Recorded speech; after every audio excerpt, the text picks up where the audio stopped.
Hey, you two. Welcome to today's session. We're officially entering Chapter 3, Adaptive Control Using Neural Networks. This is where traditional control meets modern AI. That sounds advanced already, Dr. Felix.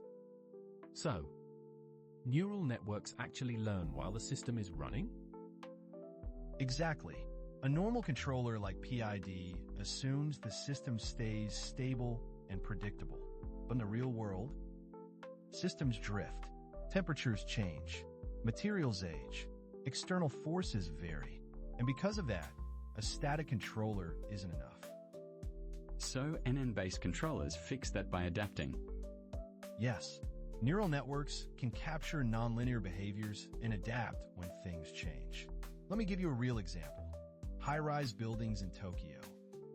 Oh, because they have earthquakes a lot, right? Correct.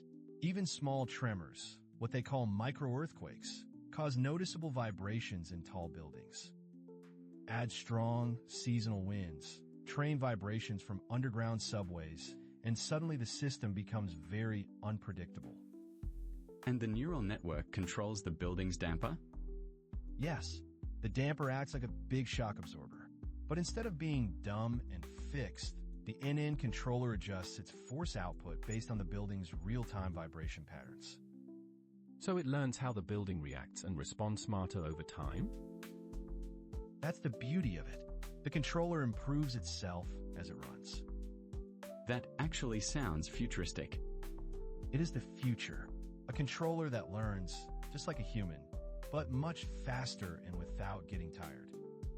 Dr. Felix, I'm curious, what kind of neural network do they usually use? Like a big deep learning model? Good question. It's not as big as the networks used in image recognition. For real-time control, the NN must be lightweight and fast. Usually a small feed-forward neural network, maybe 2 or 3 layers, sometimes a radial basis function network. So not the giant AI models like ChatGPT. The idea is to keep the model simple enough to run at high speed, but complex enough to represent the changing dynamics. And the training? Is it done before installation or while running? Both. Usually there's an offline pre-training phase. They feed in historical vibration data from previous earthquakes or wind events. Then, once the building is operating, the controller continues learning through online adaptation. Like giving the controller basic knowledge first, then letting it learn from experience. Exactly, just like you two. I give you the lecture, but you really learn by doing the practicum. Speaking of learning, do NN controllers ever make mistakes, like wrong predictions? They can. That's why safety layers are always included. There's usually a conventional backup controller, often a robust controller, that steps in if the NN output becomes unstable. So the NN is like the smart assistant, but there's still a boss monitoring it. Yes, it's a teamwork approach, and it keeps the building safe.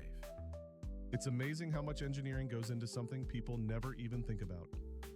That's the beauty of control engineering. When it works perfectly, people never notice it.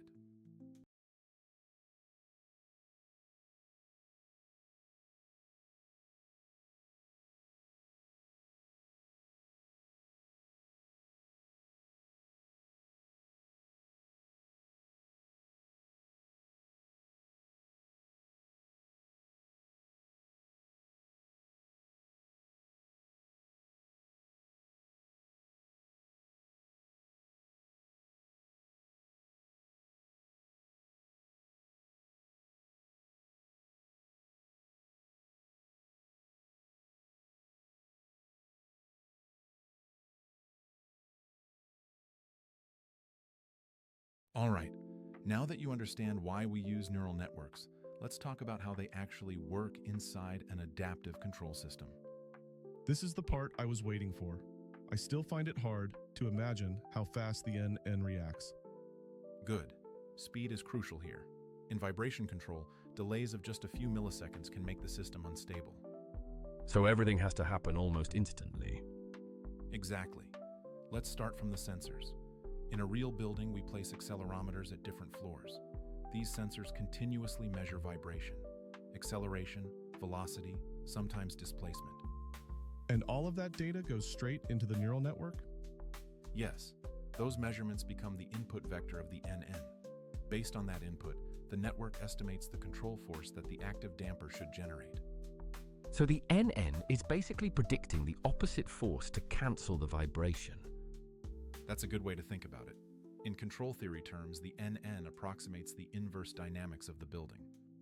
Inverse dynamics, meaning it figures out what action causes the desired result? Correct.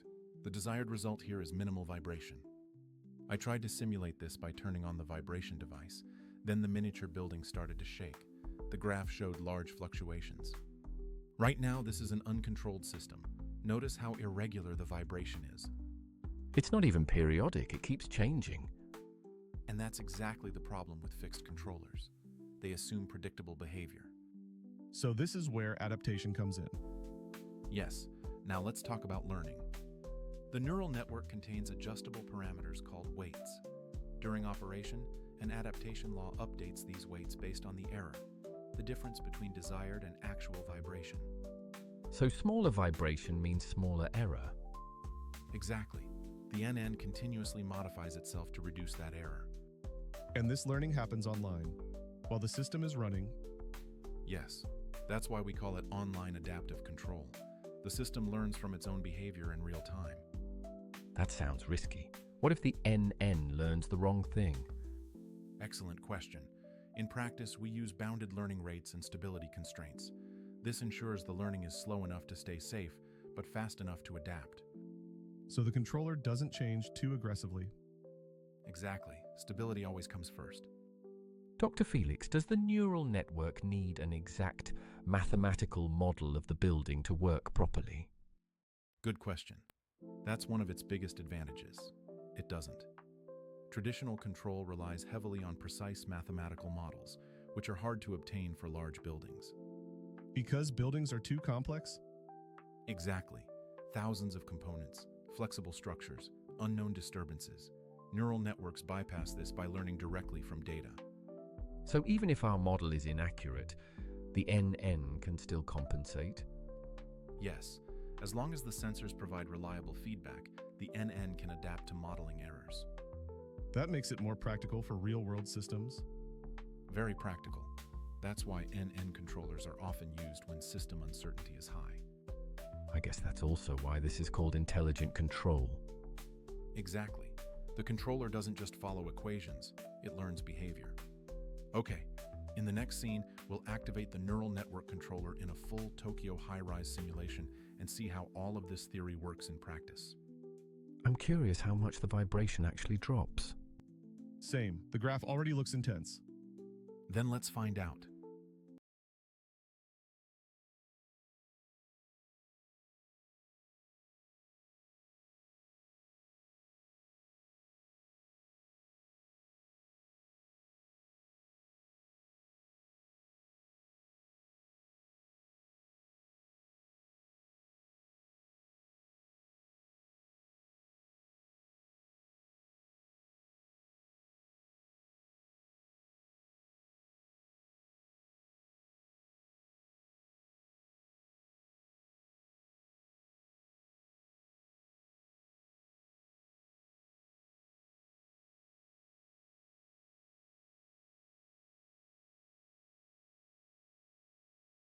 All right, this is the final part. Now we'll see how everything we discussed actually works in a real-world scenario, a high-rise building in Tokyo. The building already looks like it's moving quite a lot. Yes, and this is under normal conditions. No major earthquake yet, just wind loads and small ground vibrations. So even without a big earthquake, the vibration is still significant. Exactly. Tall buildings are flexible by design, which makes them vulnerable to continuous oscillations. I tried to display a graph. This graph shows the vibration amplitude before any active control is applied. It keeps changing. There's no stable pattern. That's the challenge. The disturbance is unpredictable. And a fixed controller would struggle here. Yes, a fixed controller reacts the same way every time, regardless of how the disturbance changes. Now watch closely. I'm activating the neural network-based adaptive controller. Whoa, the vibration drops really fast. That's a huge reduction. The neural network analyzes sensor data, predicts the required counterforce, and commands the active damper in real time. So this is happening continuously, not just once? Yes, every moment the NN updates its output, and if the disturbance pattern changes, stronger wind, sudden tremor, the NN adapts immediately. So it's not memorizing one pattern, but learning behavior. Exactly, it generalizes from experience. That explains why it's effective against unexpected vibrations. And this is why Tokyo engineers trust adaptive control systems for critical infrastructure. Dr. Felix, does the neural network also handle extreme cases, like sudden strong earthquakes? Good question. For very large earthquakes, the NN controller doesn't work alone. It operates together with passive dampers and safety mechanisms. So the NN is part of a bigger control system? Exactly. Think of it as one intelligent layer. Passive dampers absorb basic energy, while the neural network fine-tunes the response for unpredictable vibrations. That sounds more reliable than relying on one controller. It is. Redundancy is critical in civil engineering. No single algorithm should ever be responsible for safety on its own. So if the vibration pattern suddenly changes, the NN still adapts, but within safe limits. Yes, the learning rate is bounded and the output force is constrained. This ensures stability even under unexpected conditions. Besides safety, what's the main benefit for people inside the building? Comfort, reduced motion sickness, less fatigue, and lower long-term structural stress. So people might not even realize this system is working. That's the goal of good control engineering. Invisible, but essential. This would be very useful in Indonesia too. Absolutely. With frequent seismic activity, adaptive vibration control can significantly improve building resilience. And that concludes Chapter 3, Adaptive Control Using Neural Networks. This really helped me understand how theory connects to real applications. Yeah, seeing the Tokyo case made it much clearer. I'm glad to hear that. Next chapter will apply adaptive control to robotic systems where precision is just as critical. Great work today, both of you.